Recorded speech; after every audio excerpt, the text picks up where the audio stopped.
Hey guys, welcome back to my channel, The Expanse, Season 2, Episode 5. I just got finished watching 4, and I'm going to get right into 5, so let's quickly just... I don't really want to do a huge recap. I know I always say that, and I end up doing a huge recap and talking a lot, but I really don't want to talk a lot before this episode. So, quick recap.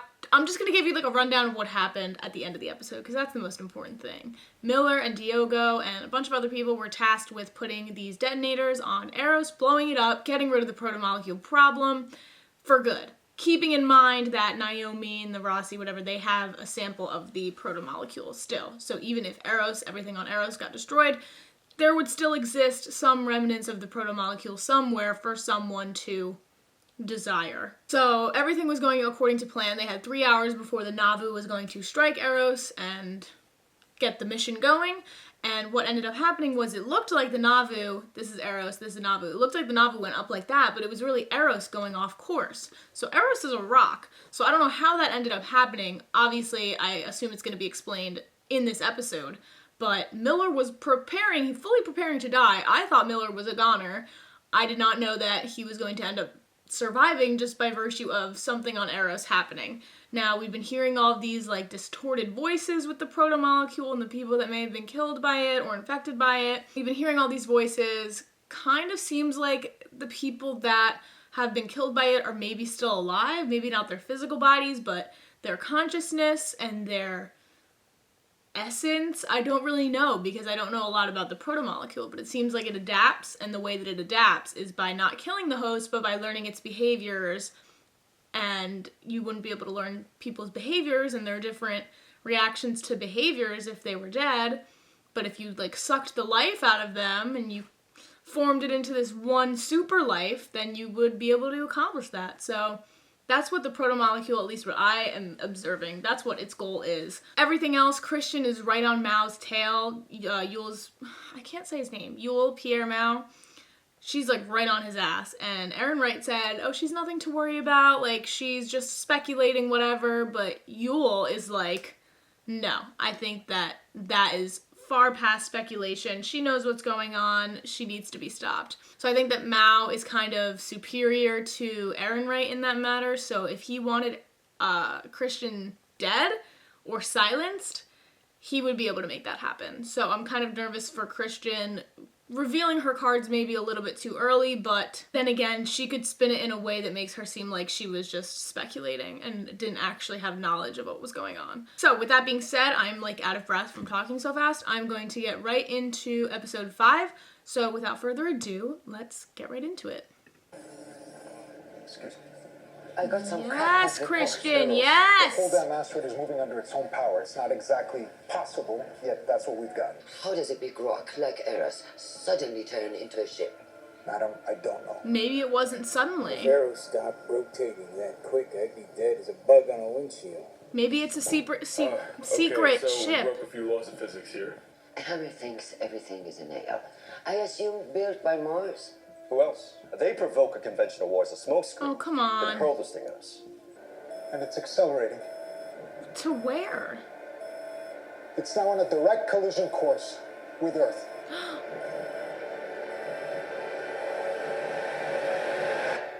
Y'all, if the proto-molecule reaches Earth, game over. It's game over. That's 37 billion people. Correct me if I'm wrong, but I'm pretty sure it's around there, population-wise. If they wanted to advance the human species, it's one way to do it with friggin' 37 billion people. If Miller can get in there close with that warhead, he could kill it. Stop Eros in its tracks. Fall in there and blow up the thing that ate Julie. I think it's the best bad idea I've heard all day. We need to figure out that dead man's switch. Create a longer delay so that we can get you out of there before the bomb detonates. I'm on it. There's a spare kid. You guys could have mapped me out the shortest way to get to where I'm going. I mean, he was Well, we'll be prepared to ready once we're die. inside. Oh, man, come on. It's just you and me out there. He was literally prepared to sacrifice himself, so Around this is 3 like times nothing. the size of the one that wiped out the dinosaurs. Martian Prime Minister confirmed they won't consider our launch a preemptive strike, nor did they offer assistance. Maybe they want to see how well their weapon performs. Or to watch how ours fares.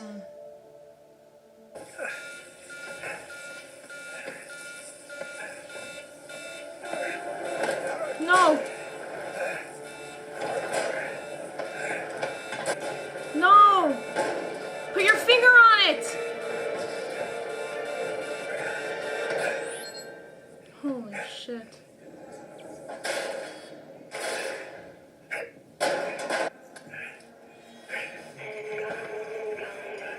What was that? Naomi, I didn't catch you. Miller, I didn't say anything. It's the voices.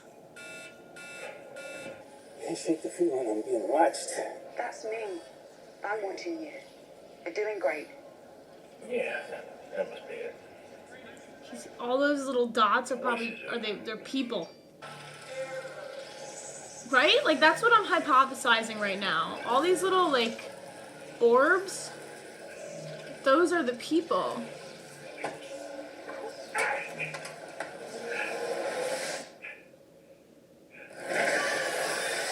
Earth just launched half her nuclear arsenal, and I'm guessing they just target locked Arrow Station.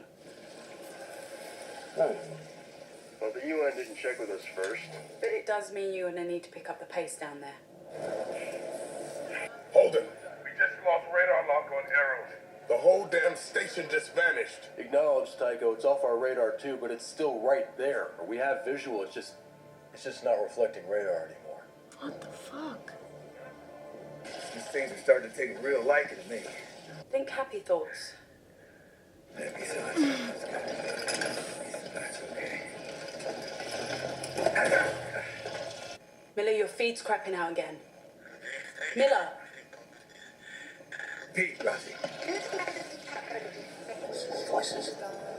Shit. I'm talking to myself. No, you're not. You're not crazy. There are voices. Fred Johnson is honorable. Give him access to your missiles, and my crew and I will guide them in. Sir James Holden is neck deep in everything that's happening. He's Fred Johnson's puppet. Give them the guidance control of the missiles, Mr. Secretary. I vouch for James Holden. We can trust him. What the Caterpillar calls the end of the world, the Master calls the butterfly. I'm starting to think Eros doesn't like being followed or having things pointed at it. Do not lose visual! We already burning hot as it is. Rush will stay with you on autopilot as long as it takes. You're keeping the welcome mat out for a couple hundred nuclear missiles, huh? That's the situation, so beat us to it, Miller, and we can all go home. I'll even give you a ride. Good battle again, me, Jim. Where it doesn't stop arrows, fine. All right, you're on. I think I'm getting close to that hot zone in Naomi's. Excuse me? See, Crystal. The hot zone in Naomi's. All right, House. Arrows is moving away. Strap in, press max speed. You got it. All clear? Clear. Here comes the juice.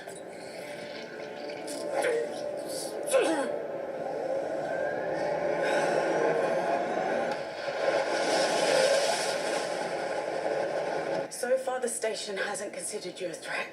Just keep it that way. Take the razor back. Can't take the razor back? What does that mean? What is the significance of can't take the razor back? Sorry about this, guys. You know those voices on here? I think this thing is taking the, I don't know, consciousness, some part of whatever it is makes us human. It's leading us right back to the Blue Falcon. Where we found Julie? I mean, what are the chances, right? These voices are getting louder. The closer I get to that. Everything happening here is all built around Julie. It explains the voices. The first one to get infected.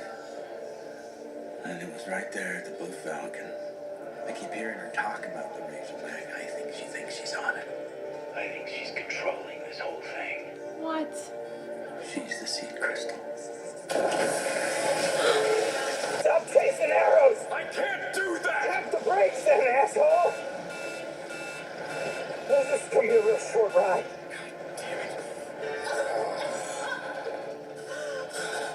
Holy shit! Is it just like the G-force? Is it like the force of them going so fast that causes that? You gotta stop following arrows. It's gonna defend itself. You're gonna negotiate with a girl who thinks she's a space station? Well, you put it like that, it does sound kind of crazy. Look, we got one shot here. Alex, power down. Good. Good. Yes, sir. That's so cool looking. I know it's like deadly. but Boy, it's honestly beautiful. I appreciate you inviting me to your family there, Holden. At least you thought I was worth that. Yeah, that worked out.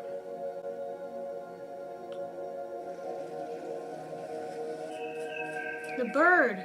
Oh my god, the bird. He had that bird when he saw Julie. Dead for the first time, right? It's like that bird guides him. That's her. Holy shit. You're on Arrows, kid. Arrow Station. Not what it used to be. They left me here all alone. They never came for me. Listen, Julie, right now, this station, this rock is headed for Earth. We're gonna need to stop that, Jules. No. You can't take the razor back. Never took shit from anyone, did you? But you're driving this bus. Why don't we go to Venus? We're headed that way anyway. Go to Venus. Work continues. I don't think I can.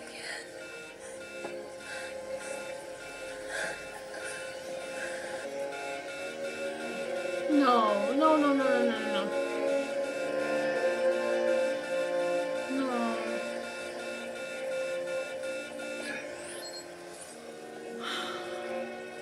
I came an awful long way to find you. Because I believe in you. Even in a guy like me. And even something. I know you're a fighter.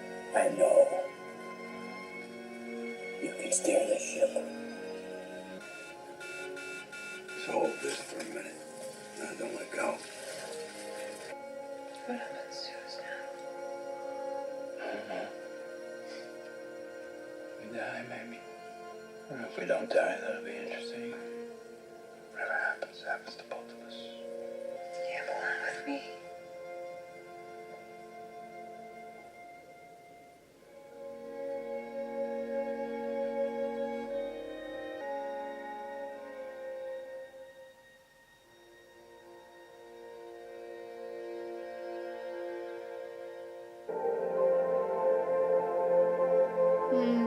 So it is going to Venus.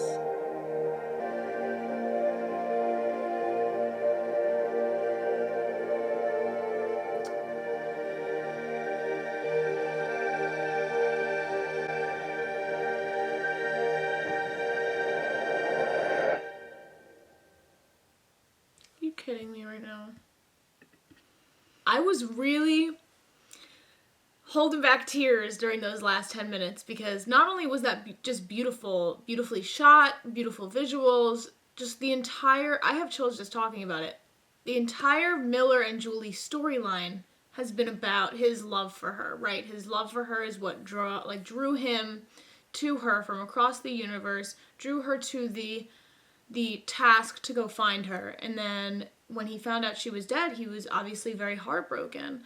And so upon maybe realizing that she's not dead, but her consciousness, her being is still alive and controlling Eros as this proto-molecule, that realization drew him to want to, I guess, sacrifice himself. He realized that there was a chance there to not only, like, I guess be with the person that he loved and that he was meant to be with, because even she said, she was the one that said, you belong with me, she was the one that initiated the kiss, so clearly it was reciprocated, and he was willing to sacrifice himself for the greater good. So, I don't know, guys, I'm upset that Miller is dead. I guess if there had to be a way that he went out, that was probably the most beautiful, satisfying way. He died a fucking hero. And he died, being with the woman that he loved, whether that was her physical body or just her consciousness. My question is, now Eros is gone. The proto-molecule is destroyed. The only remnants of it is what the crew of the Rocinante have. That's it. And from what I've been hearing, this is like the end of the storyline from one of the books, or from the second book, right? Or the end of the first book, I think.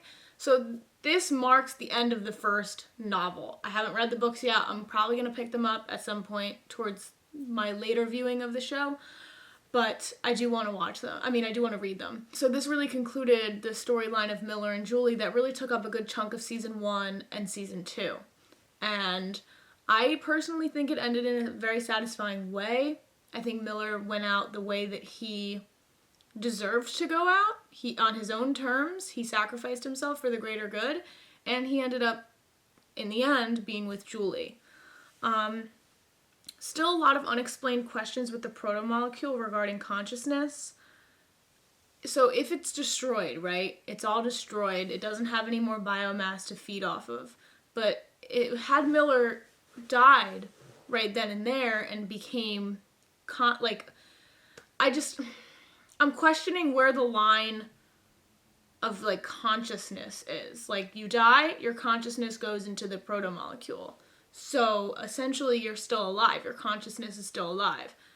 Can your consciousness go into another physical body? Can this protomolecule be used as a weapon in that way to kind of make superhumans in that way? Because you still have consciousness there. You still have life. You just don't have physical life. You don't have physical bodies for that life. There's going to be a lot of, like, political fallout from this, I think, because Earth launched a lot of their missiles, right? A lot of their nukes. So if there's this war that's going to happen between Earth and Mars, Earth is significantly weakened, and Mars maybe has the upper hand here. They might launch a strike. I have no idea, but it seems very likely that that's going to happen considering the Martians, Gunny specifically, don't know her actual name, she really wants this war. She really wants this fight. So, I don't know, guys. I'm struggling to come up with thoughts. Because I kind of want to rewatch that episode. Like, maybe not the whole episode, but just those last 15 minutes with the music. The music was swelling, and it was just Julie and him and everything that was happening. His realization that she was still alive, her consciousness was still there. It was just a beautiful, beautiful realization. And the fact that he was the only one that could visually see it, he was the only one that was experiencing what was going on, Miller, and nobody else could see it. You know, his camera was cut, whatever. I thought that was just beautiful. He was the only one that could experience that, and he was really the only one that would really know the significance of that, of Julie still being alive, her consciousness being alive. He was drawn to her, he was in love with her. However crazy that love seemed for the majority of the show, she reciprocated it back. She was drawn to him, she was connected to him. And it was weird because even when she was on her deathbed, when she was dying, she saw Miller come to her, right? She saw Miller walking in with that bird. So my question is, I don't know if this show deals with, like, time loops and time paradoxes, but here's my theory. When you're dying from the protomolecule, your time is altered. Obviously, time is altered. Space is altered for her. She didn't know where she was. She didn't know when she was, I don't think. So maybe when she was dying, initially in the Blue Falcon, and saw Miller coming towards her, that was actually Miller on Eros coming towards her consciousness. I don't know, but it seemed like with that whole bird thing, I mean, the bird was there when Julie was dying, and the bird was there in this last episode, that last scene just now. So my mind is kind of reeling with thoughts and theories about that, because the bird is obviously significant. I'm trying to figure out the significance of the bird, but it seems to only really come up when Julie is around, right? Or when he's thinking about Julie, all this stuff. I really want to rewatch this show when I'm done with the whole thing, because now that I'm thinking about it, there are certain scenes that I feel like would have so much more significance now that I know what I know, but I still don't know a lot. I still don't know the entire story. I'm like halfway through the show at this point, right? I got 2.5 more seasons to go.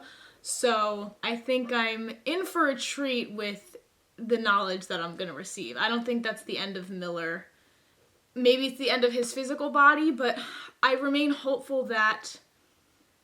But here's the thing. If I remain hopeful that he's still alive, his consciousness is still alive, that means that the protomolecule is still alive and it's on Venus, and that's not good. We don't want the protomolecule to be alive because we don't know what it does. We just know what it is, kind of. We don't really know fully what it even is. So going into next episode, what I do want to see is the fallout of Earth, Mars, Belters, crew of the Rocinante. I do want to see the fallout of everything that's going on with what is happening. I want to see how the Rossi is going to explain everything that happened with Miller.